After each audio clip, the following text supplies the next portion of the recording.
ओम श्री कृष्णाय वासुदेवाय हर्ये परमात्मने प्रणतक्लेशनाशाय गोविंदाय नमो नमः।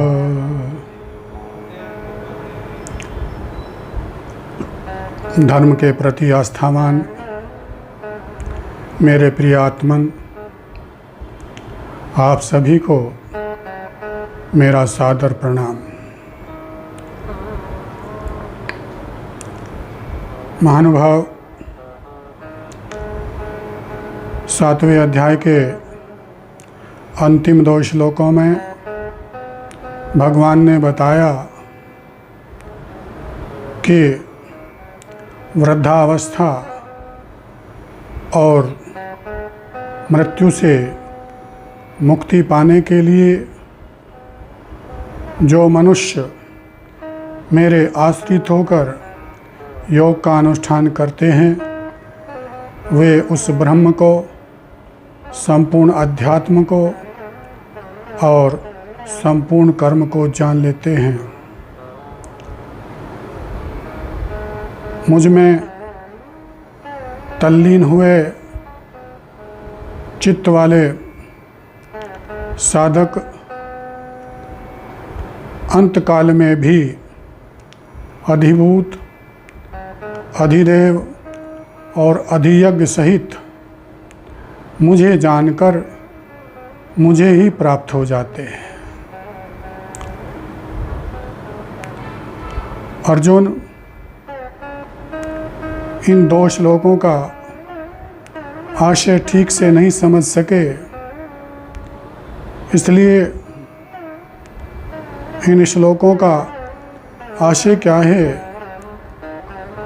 इस विषय में अर्जुन भगवान से प्रश्न करते हुए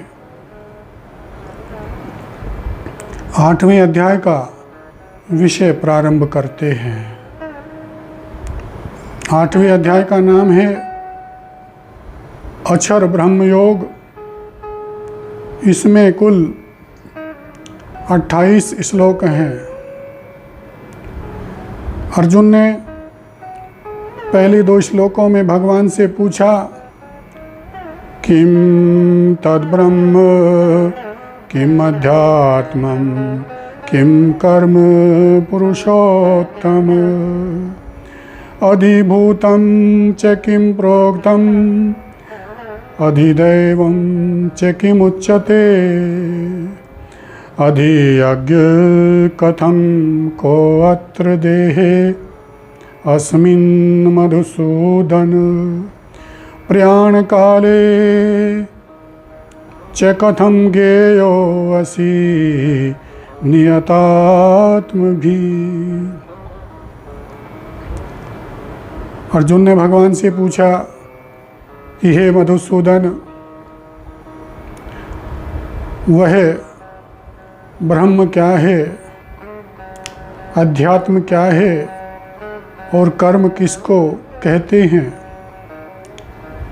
अधिभूत किसको कहा जाता है,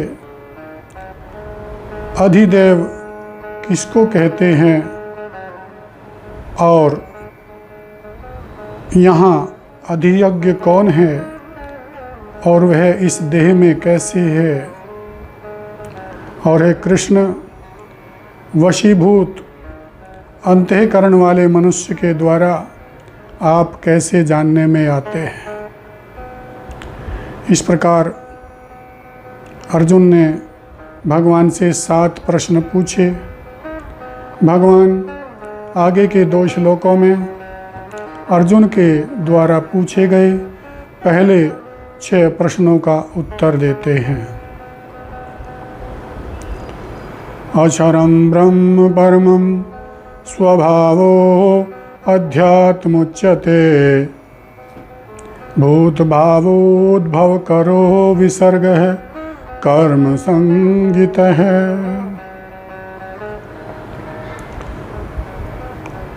अधिभूतं क्षरो भावः पुरुषस्य अधिदैवतम् अधियज्ञो अहमेवात्र देहे देहे भ्रताम वर।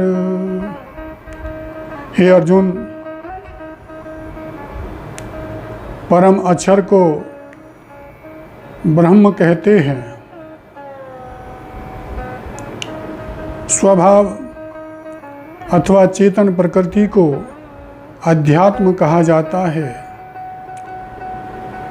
प्राणियों की सत्ता को प्रकट करने के लिए जो त्याग किया जाता है उसको कर्म कहा गया है। संपूर्ण नाशवान पदार्थ अधिभूत हैं और हिरण्यगर्भा ब्रह्मा जी अधिदेव हैं।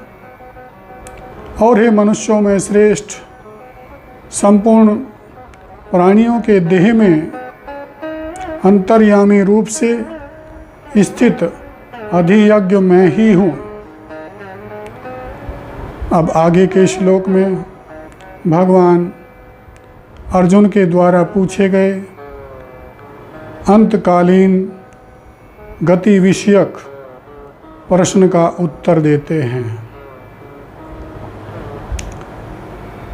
अंतकाले च मामेव स्मरन् मुक्त्वा कलेवरम् यह प्रयाति समद्भावं याति नास्ति अत्र संशय। भगवान बोले कि हे अर्जुन, जो मनुष्य अंतकाल में मेरा स्मरण करते हुए शरीर छोड़कर जाता है वह मुझे ही प्राप्त होता है, इसमें किंचन मात्र भी संदेह नहीं है। जो मनुष्य जिस भाव का स्मरण करता है वह उसी भाव को प्राप्त होता है। इसकी पुष्टि भगवान आगे के श्लोक में करते हैं। यम यम वापि स्मरन् भावं त्यजति अन्ते कलेवरं तम तमेवेति कौन्तेय सदा तद्भाव भावितः।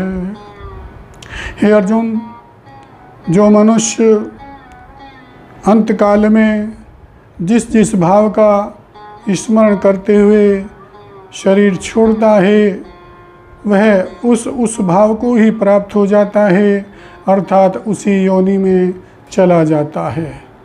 उदाहरणार्थ, यदि मनुष्य अंतकाल में कुत्ते का स्मरण करता है तो वह कुत्ते को प्राप्त हो जाता है, कुत्ते की योनि में चला जाता है। और यदि मनुष्य भगवान का स्मरण करता है तो वह भगवान को प्राप्त हो जाता है। अंतकाल में भगवान का ही स्मरण हो, इसके लिए भगवान आगे के श्लोक में साधन बताते हैं। तस्मात् सर्वेषु कालेषु मामनुस्मर युद्ध च मयि अर्पित मनो बुद्धि मामेवेश्यसि असंशयम्। इसलिए हे अर्जुन, तू सब काल में मेरा स्मरण करते हुए अपने युद्ध रूप कर्तव्य कर्म को कर। इस प्रकार मेरे अर्पित किए हुए मन और बुद्धि वाला तू मुझे ही प्राप्त होगा, इसमें कोई संशय नहीं है। आगे के श्लोक में भगवान अभ्यासजन्य स्मृति का फल बताते हैं।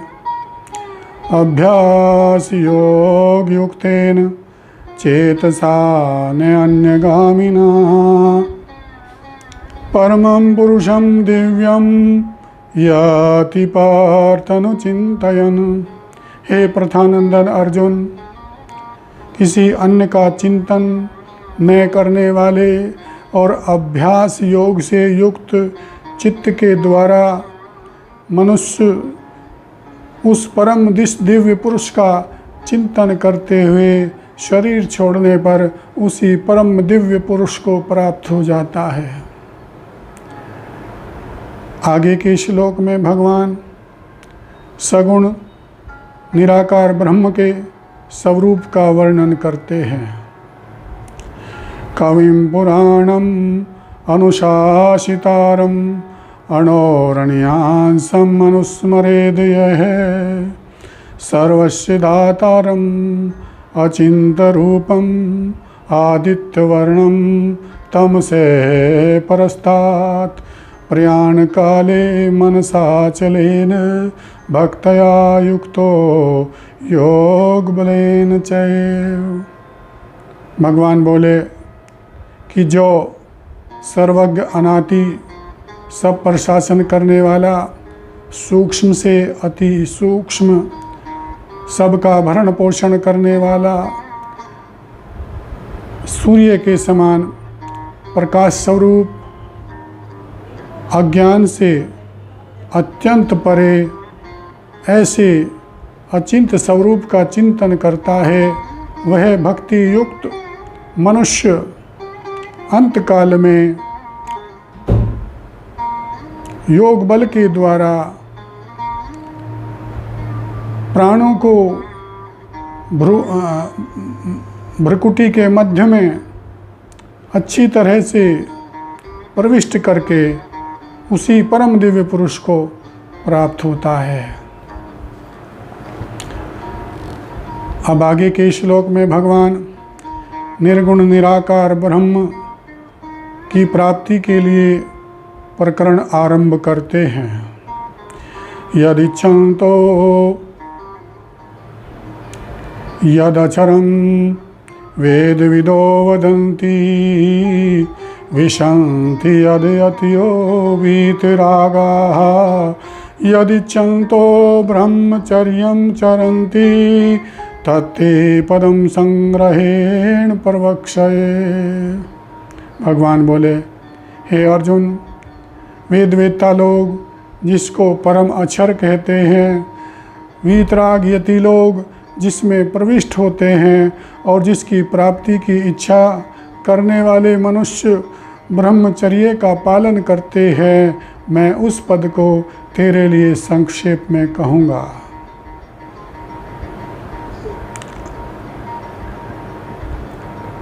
अब आगे के 2 श्लोकों में भगवान निर्गुण निराकार ब्रह्म की प्राप्ति की विधि का फल सहित वर्णन करते हैं।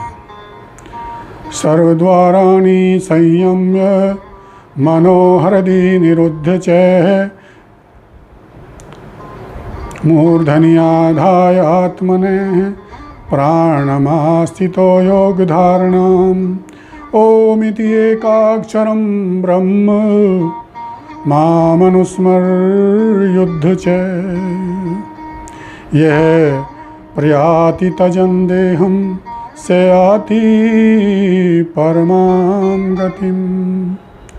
भगवान बोले कि हे अर्जुन, अपनी संपूर्ण इंद्रियों को संयमित करके, मन को हृदय में निरुद्ध करके तथा प्राणों को मस्तक में धारण करके योग धारणा में स्थित होकर जो मनुष्य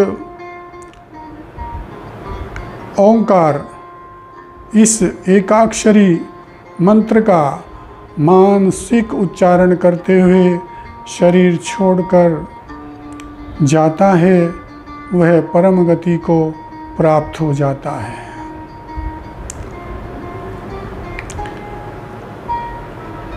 आगे के श्लोक में भगवान सगुण साकार की प्राप्ति का फल बताते हैं। अनन्य चेता सततम यो माम स्मरति नित्यशः तस्याहं सुलभ पार्थ नित्ययुक्तस्य योगिनः।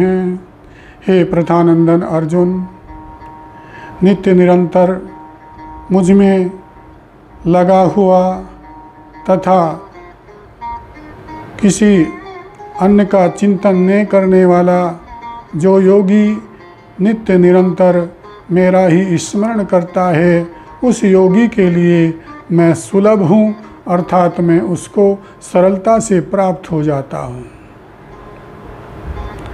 अब आगे के श्लोक में भगवान अपनी प्राप्ति की महिमा बताते हैं। मामुपेत पुनर्जन्म दुखालयम शाश्वतम नाप्नुवन्ति महात्मानः संसिद्धिं परमां गताः। अब्रह्मभुवनात् लोका पुनरावर्तिनो अर्जुन मामुपेत्य तु कौन्तेय पुनर्जन्म न विद्यते। हे अर्जुन,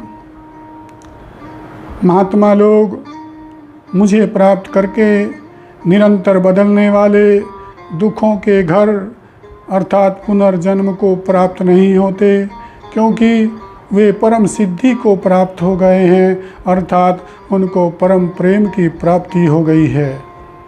हे प्रथानंदन अर्जुन, ब्रह्मलोक तक के जितने भी उच्च लोक हैं, उनमें जाने वालों को फिर वापस लौटना ही पड़ता है। इसलिए हे अर्जुन, हे प्रथानंदन अर्जुन, जो मुझे प्राप्त होते हैं उनका फिर पुनर्जन्म नहीं होता।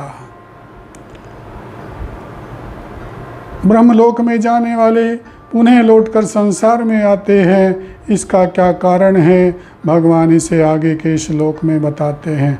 सहस्रयुग पर्यंतम है यद ब्रह्मणो विदु रात्रिम युग सहस्रांताम ते अहोरात्र विदो जना।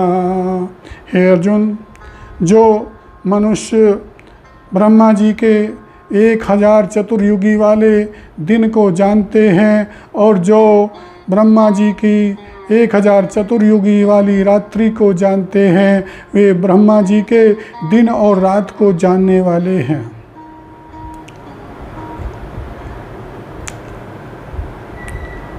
अब आगे के 2 श्लोकों में भगवान ब्रह्मा जी के दिन और रात को लेकर जो सर्ग तथा प्रलय होते हैं उनका वर्णन करते हैं।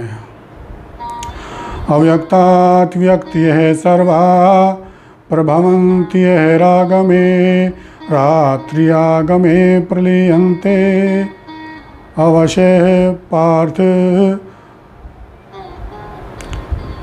रात्र्यागमे प्रलीयन्ते तत्रैव व्यक्तसंज्ञके भूतग्राम सेवायं भूत्वा भूत्वा प्रविलीयते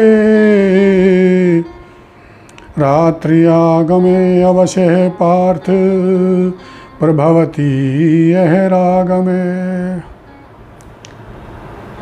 हे अर्जुन,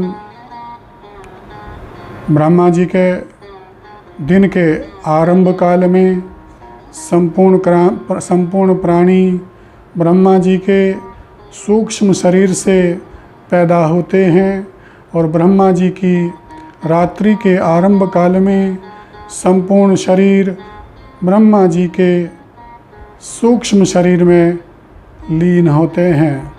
इस प्रकार ये संपूर्ण प्राणी समुदाय ब्रह्मा जी के दिन के आरंभ काल में उत्पन्न होता है और ब्रह्मा जी की रात्रि के आरंभ काल में प्रकृति के परवश होने के कारण लीन हो जाता है। आगे के श्लोक में भगवान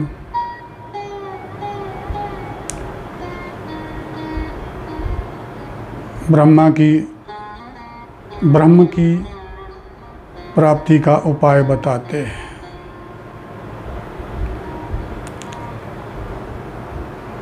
आगे के श्लोक में भगवान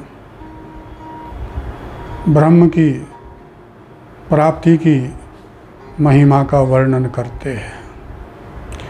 परस्तस्मात्तु भावो अन्यो अव्यक्तो अव्यक्तात् सनातनः यह से सर्वेषु भूतेषु नश्यत्सु न विनश्यति। भगवान बोले, उस अव्यक्त ब्रह्मा जी के सूक्ष्म शरीर से अत्यंत विलक्षण,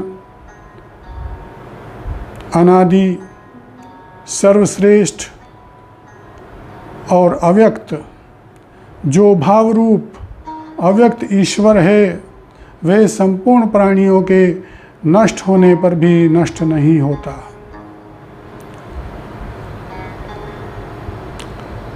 अब आगे के 2 श्लोक में भगवान अनन्य भक्ति की महिमा का वर्णन करते हैं।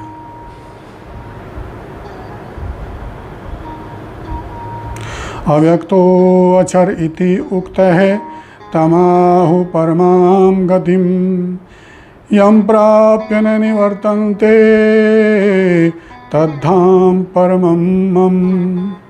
पुरुषः से परे पार्थ भक्तया लभ्यस्तु अनन्यया यस्य अन्ते अस्तानि भूतानि येन सर्वम् इदं ततम्। भगवान बोले कि हे अर्जुन, उसी को अव्यक्त ईश्वर कहा जाता है, उसी को अक्षर कहा जाता है और उसी को परम गति कहा जाता है, और जिसको प्राप्त होने पर पुनः इस संसार में लौटना नहीं पड़ता, वही मेरा परम धाम है।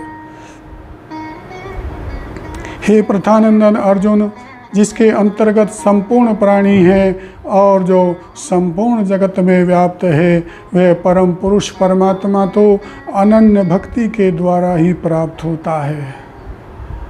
अब आगे के श्लोक से भगवान शुक्ल मार्ग और कृष्ण मार्ग, इन दोनों मार्गों से जाने वाले योगियों की गति का वर्णन आरंभ करते हैं।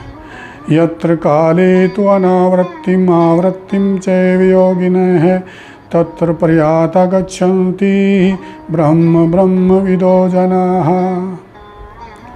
हे अर्जुन,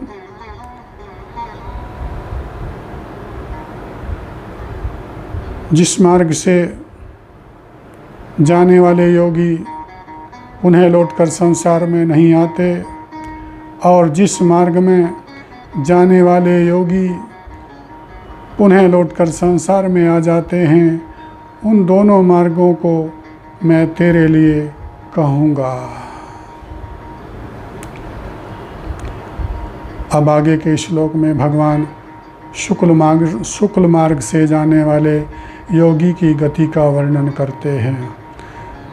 अग्निर्ज्योतिरः शुक्ल षण्मासा उत्तरायणम् तत्र प्रयाता गच्छन्ति ब्रह्म ब्रह्म विदो जनाः। हे भरतवंशी अर्जुन, जिस मार्ग में अग्नि का अधिपति देवता, प्रकाश का अधिपति देवता, दिन का अधिपति देवता, शुक्ल पक्ष का अधिपति देवता और 6 महीनों वाले उत्तरायण का अधिपति देवता है, उस मार्ग से शरीर छोड़कर जाने वाले योगी पहले ब्रह्मलोक को प्राप्त होते हैं और फिर ब्रह्मा जी के साथ ब्रह्म को प्राप्त हो जाते हैं। अब आगे के श्लोक में भगवान कृष्ण मार्ग से जाने वाले योगी की गति का वर्णन करते हैं। धूमो रात्रिस्तथा कृष्ण षण्मासा दक्षिणायनम तत्र चांद्रमसं ज्योतिर्योगी प्राप्य निवर्तते। भगवान बोले कि हे अर्जुन, जिस मार्ग में धूम का अधिपति देवता, रात्रि का अधिपति देवता और कृष्ण पक्ष का अधिपति देवता तथा 6 महीनों वाले दक्षिणायन का अधिपति देवता है, उस मार्ग से शरीर छोड़कर जाने वाले योगी पहले चंद्रलोक को प्राप्त होते हैं और फिर पुनः संसार में लौट आते हैं। आगे के श्लोक में भगवान शुक्ल मार्ग और कृष्ण मार्ग रूप इन गतियों का उपसंहार करते हैं। शुक्ल कृष्णे गति ही एते जगत शाश्वते मते एक आयाति अनावृत्तिम अन्यया आवर्तते पुनः। भगवान बोले कि शुक्ल और कृष्ण ये दोनों ही गतियाँ अनादिकाल से प्राणी मात्र के साथ संबंध रखने वाली मानी गई हैं। इनमें से एक गति में जाने वाले लौटकर पुनः संसार में नहीं आते और दूसरी गति में जाने वाले पुनः लौटकर संसार में आते हैं।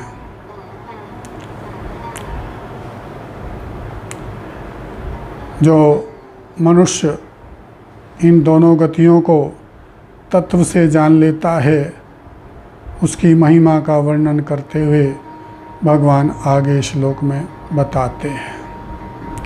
नएते श्रुति पार्थ जानन योगी मुह्यति कश्चन तस्मात् सर्वेषु कालेषु योग युक्तो भवार्जुन। हे अर्जुन, जो मनुष्य इन दोनों गतियों को तत्व से जान लेता है फिर वह कभी मोहित नहीं होता। इसलिए हे प्रथानंदन, तू सब काल में योग युक्त हो जा।